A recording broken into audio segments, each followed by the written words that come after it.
Hello everyone, welcome back. Today we're going to be talking about the U.S. Titanic, United States Titanic, the ship that they said could not sink. From this moment, no matter what we do, Titanic will founder. But this ship can't sink. She's made of iron, sir. I assure you, she can. And she will. It is a mathematical certainty.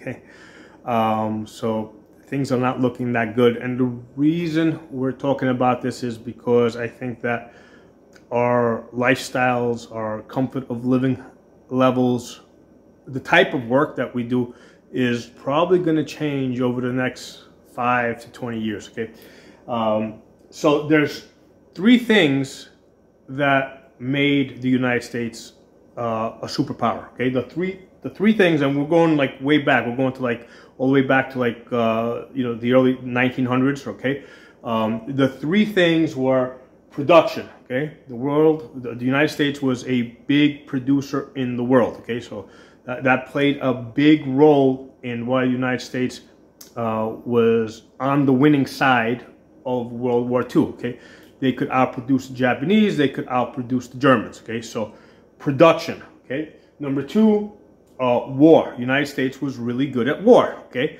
for a variety of reasons, right? And these things are all kind of linked to each other. So part of the reason why the United States was good at war was because of its production. Okay, and number three, okay, the United States was so powerful because of the U.S. dollar being an international currency. Large banks, lots of large nations around the world held U.S. dollars as their reserve. Okay, so that these three things, they kind of all work together. Okay, so the problem that the United States is having is like all three things are failing. Okay, so first let's talk about production. Okay, because that's the first thing, the first leg that got kicked out. Okay, so there's three legs to this stool. The first leg that got kicked out, or rather we actually ripped it off ourselves, okay, was production. Okay, so more and more of, like, since the end of World War II, more and more production was being shifted around the world, a lot of it ending up in China. And this benefited us for a long time, because what we were able to do is, instead of using expensive labor here in the United States, we're able to export the production somewhere else and use much cheaper labor. And this worked really good because we were able to essentially print money, right, for a long time to buy these things. Okay, so when you look at trade, right, the way I like to look at trade is take the dollars out of it for a second and just look at goods. Okay, would you rather have more goods going out of the country, or would you rather have goods coming into the country? Okay, so naturally I want more things coming to me, right?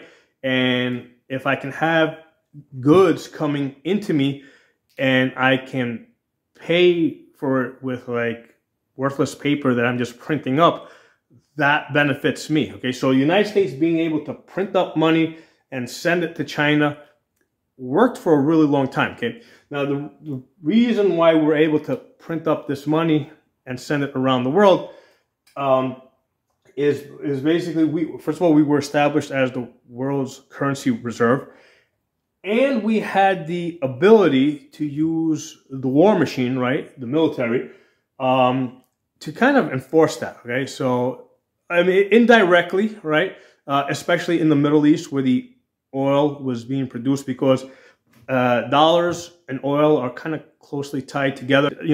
The world runs on oil, and the means by which this oil is, has been traded back and forth is on U.S. dollars.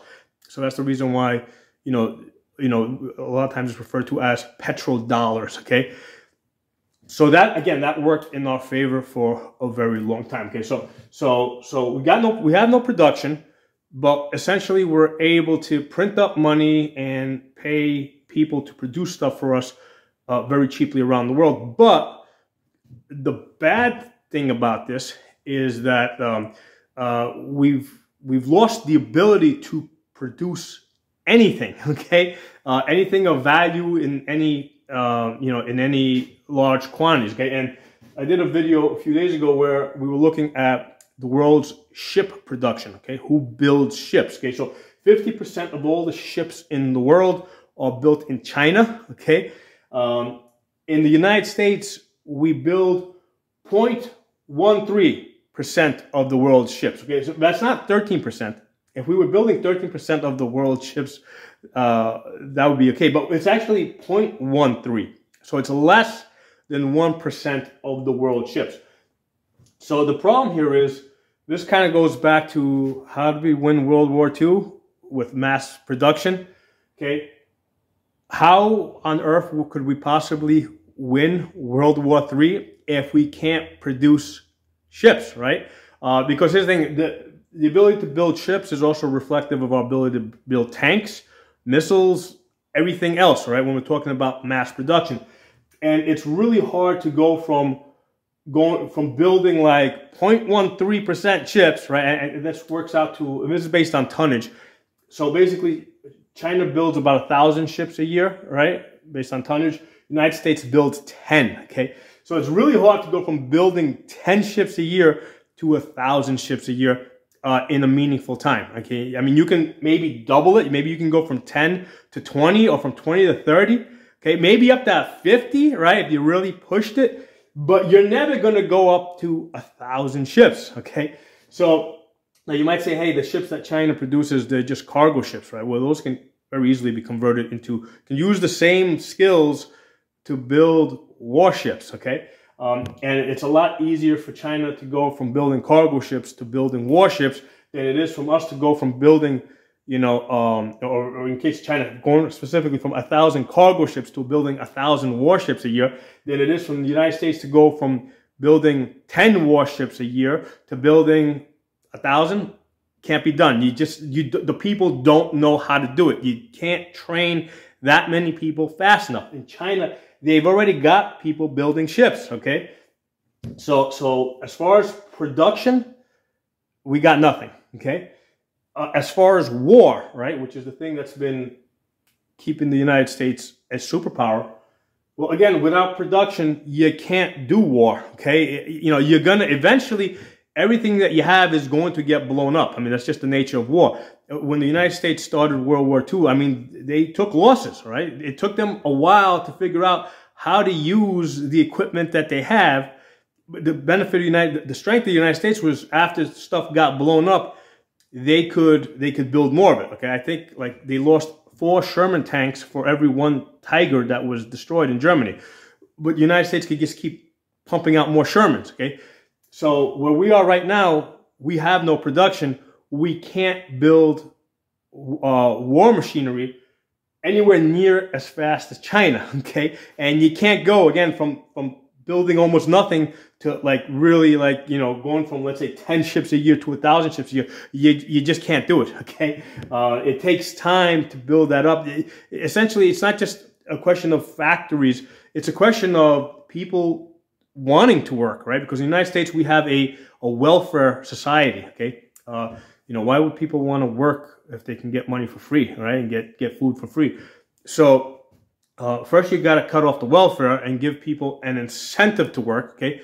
Democrats will never do that because that's the only thing that keeps anybody voting for Democrats. So that's like a no way, right? So you have no way of going from a welfare society to go into a production society. I mean, it's the current political climate. Doesn't matter who's elected. You can't do it because even, let's say, if you get somebody like Trump elected, and if he tries to just cut off the welfare and get everybody back to work, people are going to revolt, okay? People don't want to go back to work. So, I mean, we're stuck with that. So let's take a look at this war in Ukraine for a second, right? On the war side. So the United States thought that they were just going to, like Russia was just going to collapse.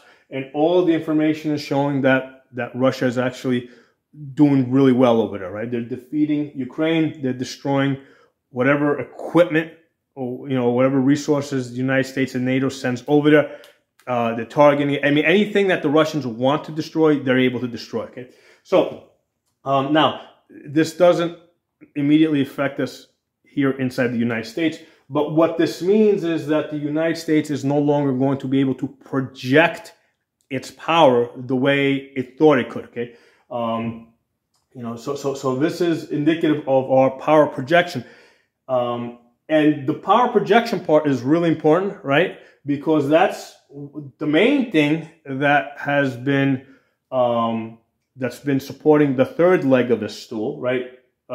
You know, the U.S. dollar being the you know, the currency that the world runs on. Okay, you know, so basically the United States could, yeah, no other currency in the world could stay stable long enough for it to kind of replace the U.S. dollar, because the United States could always find ways to weaken it. Like I remember back in the Vietnam War era, it was known that the United States was printing up North Vietnamese money and flooding the country with it to destabilize their currency. So it's fair to assume that they never stopped that strategy. I mean, it's a working strategy. So that's one of the strategies that the United States was able to use, amongst others, to make sure that the United States was like the most stable currency in the world.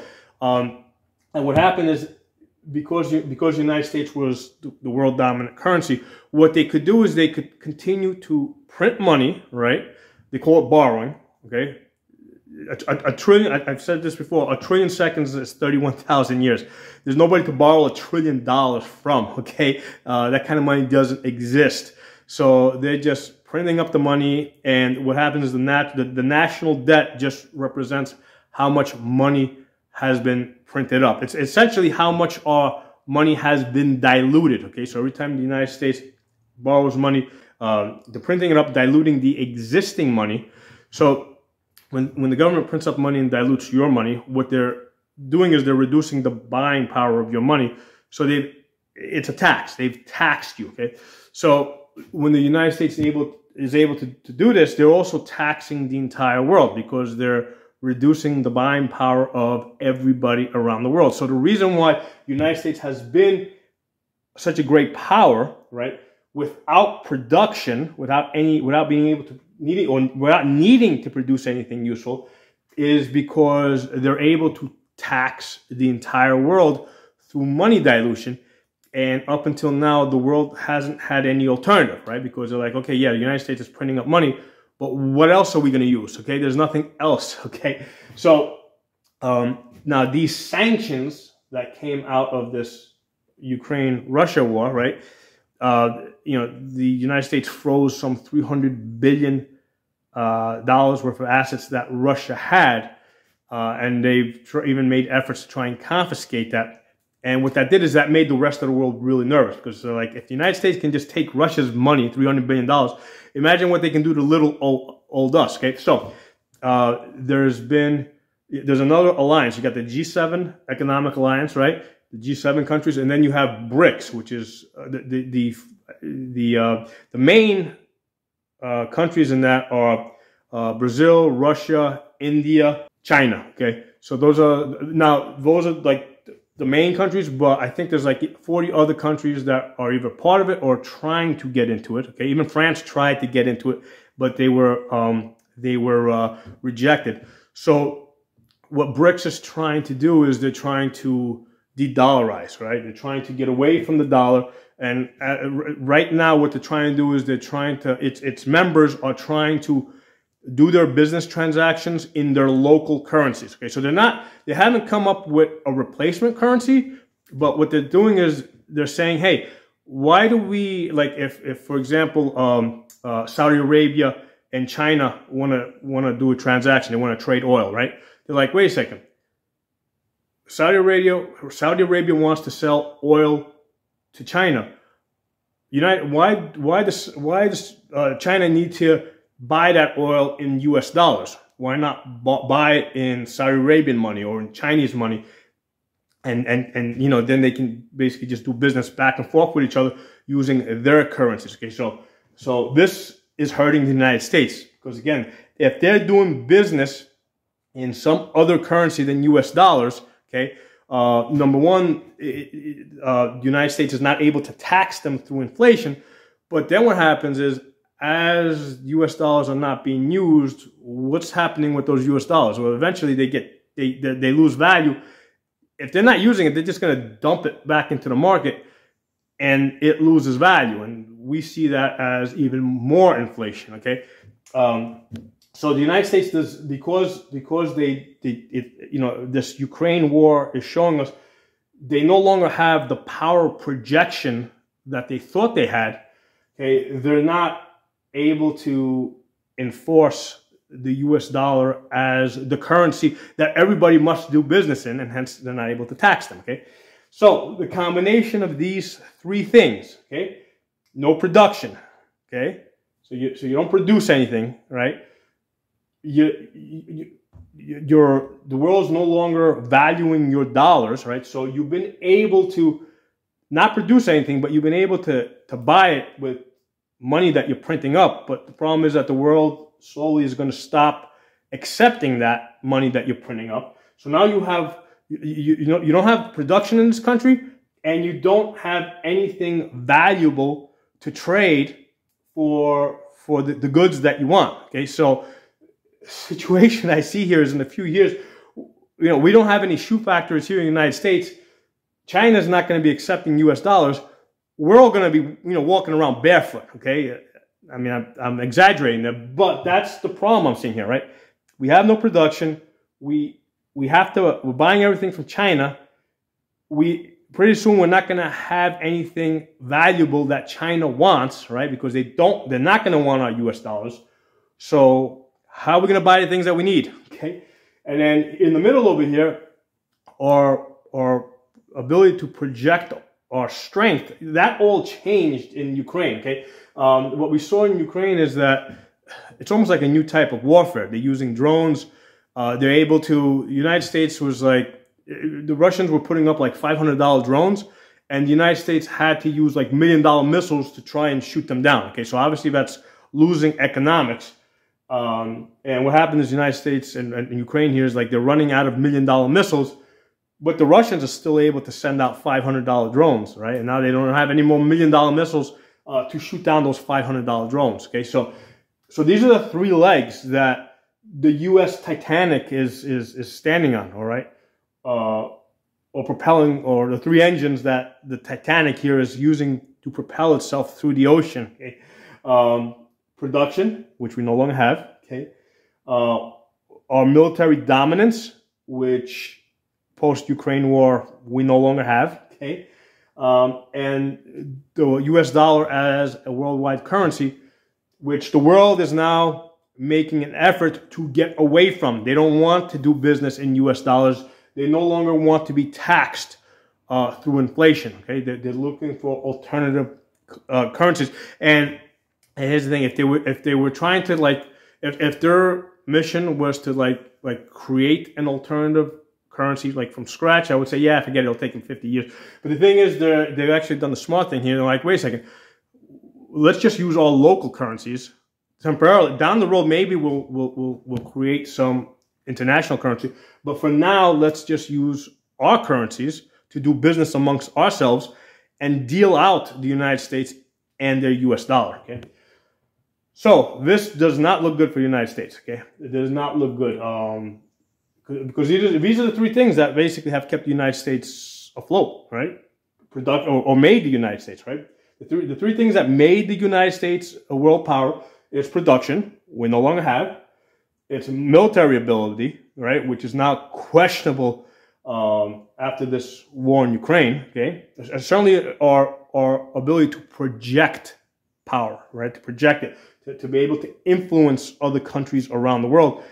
And I see a situation where, a lot of these small countries that the United States was trying to bully, I see them as now going to China and Russia and saying, hey, can you protect us from the United States? Okay, that's the situation I see developing here. In which case the aircraft carriers that the United States have are not going to be that useful. Okay, I mean, it's just the dynamics of the world are changing. Okay, and long term, okay, If China's producing like 1,000 ships a year, United States only producing 10. I mean, yeah, okay, great. The United States has what, 20 aircraft carriers? I mean, within 20 years, I can easily see China surrounding the United States with 100 aircraft carriers, right? United States can't produce 100, 200 aircraft carriers, 500 aircraft. China can do that. Yes, maybe they're going to suck initially, but they'll figure out how to use them and they'll figure out how to improve them, okay? So we just don't have production in the United States, okay? Which means lack of production is going to mean a lack of war capability, okay? And then the third leg of this stool is the U.S. dollar, which is the only thing that the United States has been riding on, right? Just being able to print money and buy the goods that it wants, right? And keep everybody on welfare and saying, hey, you know, don't worry, we're going to give you some money here. Use this printed up money to go buy whatever you want from China.